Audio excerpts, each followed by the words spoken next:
Hey you guys, welcome to Southern Latitudes. We are doing a special treat here at Rockledge Gardens.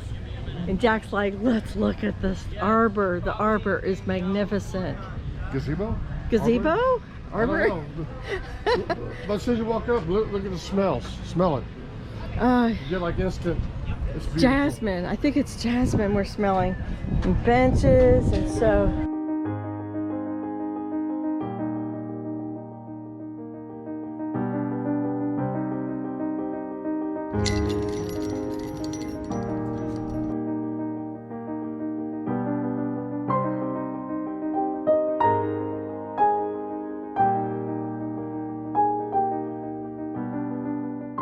All right, I found white Gara. Oh my goodness, look at all the pretty stuff. And they got butterflies on whatever's pollinator friendly. But I didn't need butterfly tags because I see bees everywhere.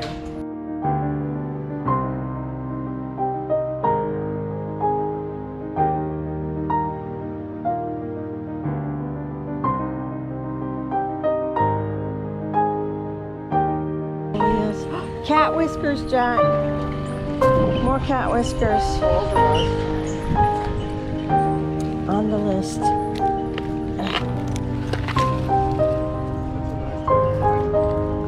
Yeah. Hey, they have the purple cat whiskers too. You gotta have the purple one. We're filling up the cart. Begonia alba, that's what that is. Okay, we're in the Florida native area, and of course they have all the milkweed, and they have, I've been calling it salvia, but it's not, it's tropical sage. This is what we had under our window, and I was thinking it was, well, it is the salvia, but I was, different salvia things, creeper things, this is the Chief Kubos, only they call it scarlet hibiscus here. Different grasses, gaillardia here. We did put about 3 gaillardias on the cart.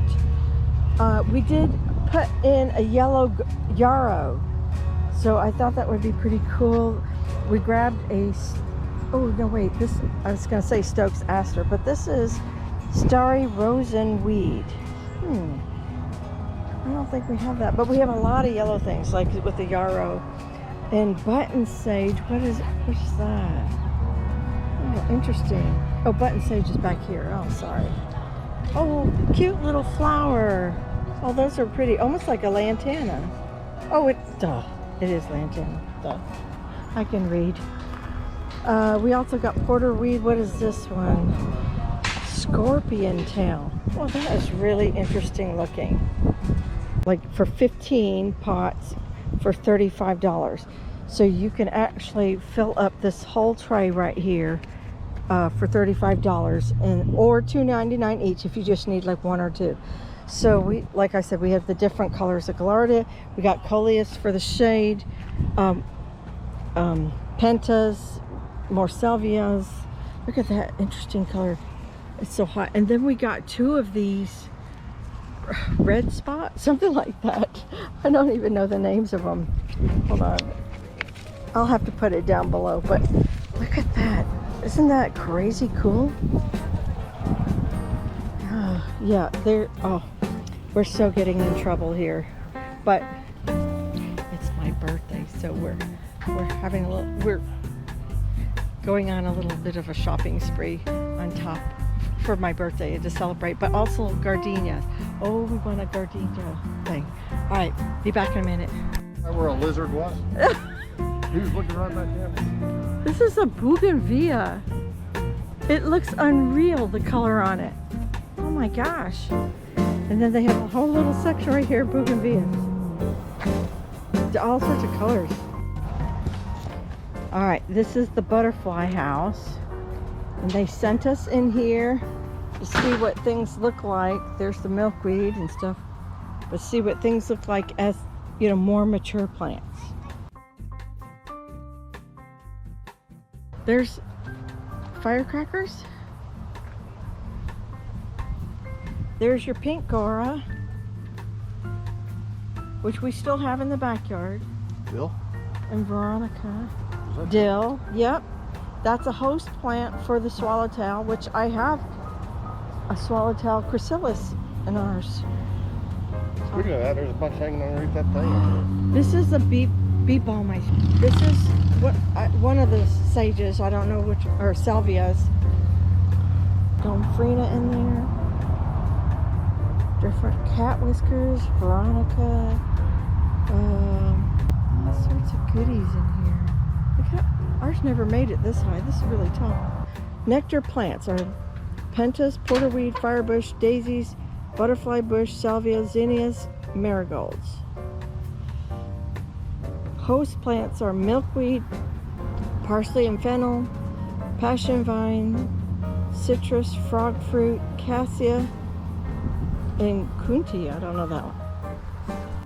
This is lion's ear, which I have looked at seeds for this before, and they talk about how invasive it can be. But boy, does it look really nice in the butterfly house. Ooh, another arched entry, and Jack is in love with this plant. We've got to go find what it is and what its name is. Little bottle brush, I think? Or is it the other one? I get them confused. White alyssum, look, right in sunlight. Bearded iris, or some sort of iris. And then their sweet almond bush is just buzzing. Bzz. And look at how they made a trunk on it. And that is giving me ideas. I need to go home and clean up my trunk on my sweet almond and totally do this. Because I was trying to keep it bush form, and I like it better as a tree. I love it a lot better as a tree. Oh my goodness. This little seating area right here, and then they have a variegated mandevilla up there, climbing it, but then a little shade spot. Oh, really beautiful. Beauty surrounds us, but usually we need to be walking in the garden to know it. That's so cool. Look at that wall. What is that plant? The purple one in the fire pit. The coquina, and they've got their succulents in there. We're in the shade plant area. I was just looking at this king's mantle over here. Isn't that just beautiful? Mexican shrimp plant. What are you over here?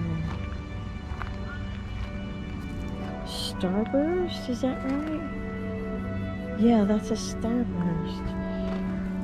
Clerodendron. I have to learn a lot of new words if I worked here. Yesterday, today, tomorrow. What are you? Shooting stars from South America. Shade to part shade. Wow. Wish you guys could be here to smell that. That's Aztec Gold Plumeria. What a fragrance on it. Wow. So here we are. It looks like we're about to get a storm. But I realized we didn't finish out the shopping trip before we start putting things in the ground. Jack said, go ahead, put them in the ground. Yeah, that's not going to work today. I took an after church nap. You know how that is. Now I've missed my window of planting time. Wanted to kind of show you what all ended up coming home with us. We had the 4 Mexican heathers, but really it's not just 4, it's 8, because there's 2 of them in each one of these pots. So we made our money stretch a little bit that way. You know what? I just realized that a lot of these doesn't have a tag on it. It almost looks like a Dusty Miller, doesn't it? But it's not. I believe this was one of the blanket flower varieties. I'm not sure which one though. Another blanket flower. Or Gaillardia. Sometimes they're called Gaillardia. Another blanket flower, or Gaillardia. Yeah. You know what? These don't have titles on them, names on them. we picked up a couple different coleus for out here. Oh, I gotta be careful where I walk. You know, out here along, we're gonna try to make some sort of extra wide but walkway nonetheless out here, or at least defined borders between the bananas and our new garden right here. And so we thought we'd get a mixture of whatever coleus this is, this coleus, and this coleus. So I don't know if you know this, but you can take a coleus and break it a little bit off and then get it to root in the ground. And so I can probably make a few plants out of what's right here and probably make 2-ish, this one's smaller, 2 to 3 out of these other 2. So then here we have different salvia. We have just straight up red. We have a little bit of this, I don't know, like a candy cane striping.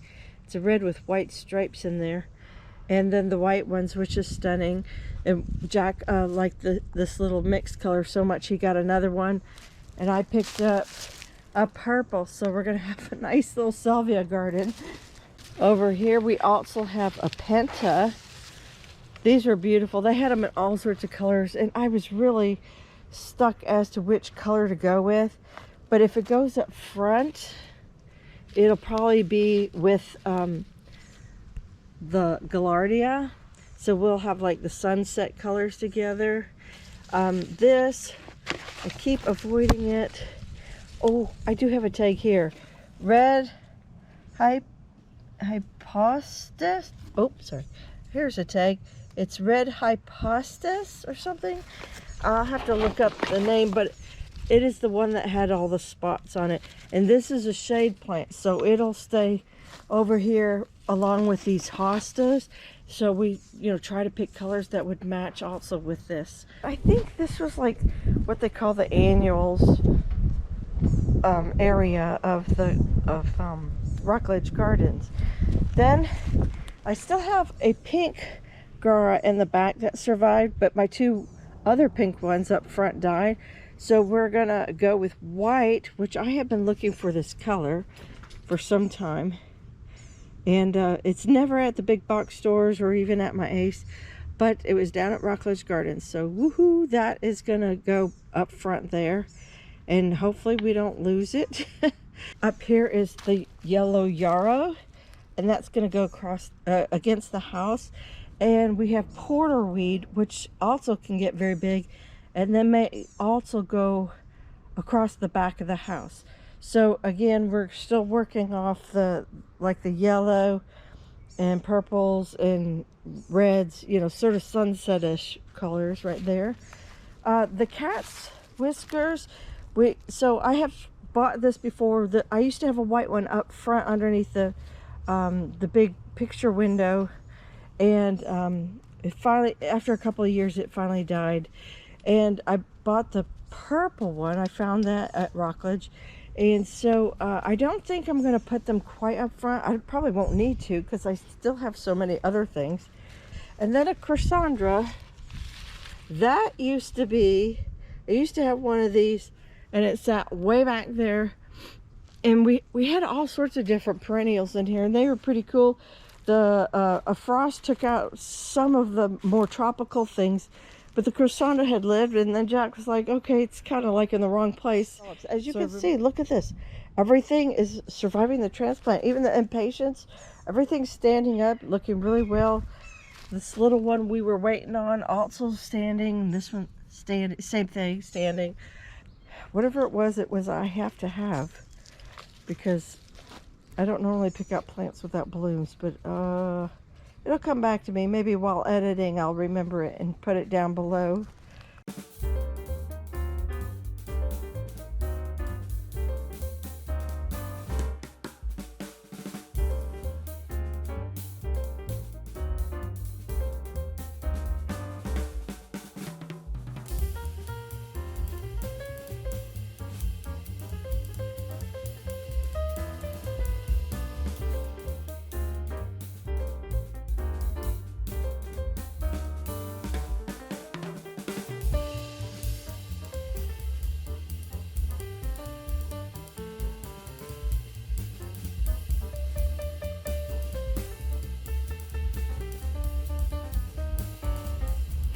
Okay, you guys.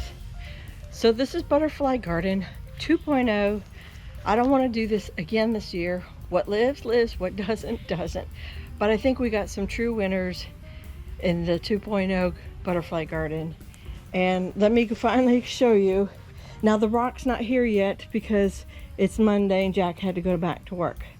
But we'll get the rock in ASAP, and might have to wait till the weekend. So geranium was here in the 1.0. I have 4 new heathers, Mexican heathers in the 2.0, and I left this one because it was in bloom and I couldn't bear to rip it out looking pretty like it was. I did try to separate these like I said I was going to, and boy, those roots were so together, I thought for sure I'm going to kill something. So it was easier just to pop them in together. So there's 3 back here, and there's 1 up here, and this one, and they'll all grow together. They really will. As they'll bunch out. They'll grow outward quite a bit over the sidewalk and all. This is white Gora, pink Coreopsis, yellow yarrow. This is stalwart. Is that right? Am I saying it right? It was here, and I moved it over here. This will get massive, so I'm not too worried about if it overtakes this. This is more or less a weed. There's Alternanthera. There's one of the blanket flowers, Gaillardia. Here's another variety of blanket flower, Gaillardia. This is bromeliad. I don't know which variety. This is I forgot which daylily it is. Daring Deception. So that blooms. I looked it up. So it'll throw a fresh bloom just about every day, and but they only live. The blooms live for 1 day, and then they'll drop the blooms. But it should grow to be huge and fill this space. And then what it doesn't fill, the porter reed over here is going to end up filling the rest. So that should get at least easily 3 to 4 feet high with the porter reed. And where did I leave off? The red penta. This is the dangerous spot because the water kind of comes right between these two, off the house. The water comes between these 2 plants, so that it may or may not like it there. If I see it's getting waterlogged, we'll move it. Try to save it. This was the other new one I bought last week. Dakota Gold, Helenium. New to me. I've never tried to grow this, so we'll see how that goes. That's another Gaillardia blanket flower. Interesting to see what bloom comes out of there. I have an orange Chrysandra down there, and so this is plumeria, and it puts out white blooms, and I want to have a nice little pop of color in here because this has white blooms, and then I put in white salvia, and I would love to see just a little something colorful right here. And then we have the Duranta erecta, which is called also sometimes purple showers, because you see how it's showering the purple blooms downward. So I think that concludes the front butterfly garden, and then I still have a whole lot more plants to be putting out in the backyard whenever I find a place for them and whenever I get inspired. But for right now, we'll end the video here so you feel that Butterfly Garden 2.0 has been accomplished. So you guys, I surely didn't feel like putting this on camera. I'm a little embarrassed, but it is what it is. Plants died. I learned a lot of lessons in it. And I think mostly Florida natives, plus heat-loving perennials and annuals are in here now. And I think we're going to have a way better butterfly garden. I can't wait to report back in like 6 weeks from now when it's all nice and full and the butterflies are out here and it's nice and hot. And we just see a lot of beneficial pollinator activity. So you guys, take care, God bless, and I'll see you in the next one. Bye.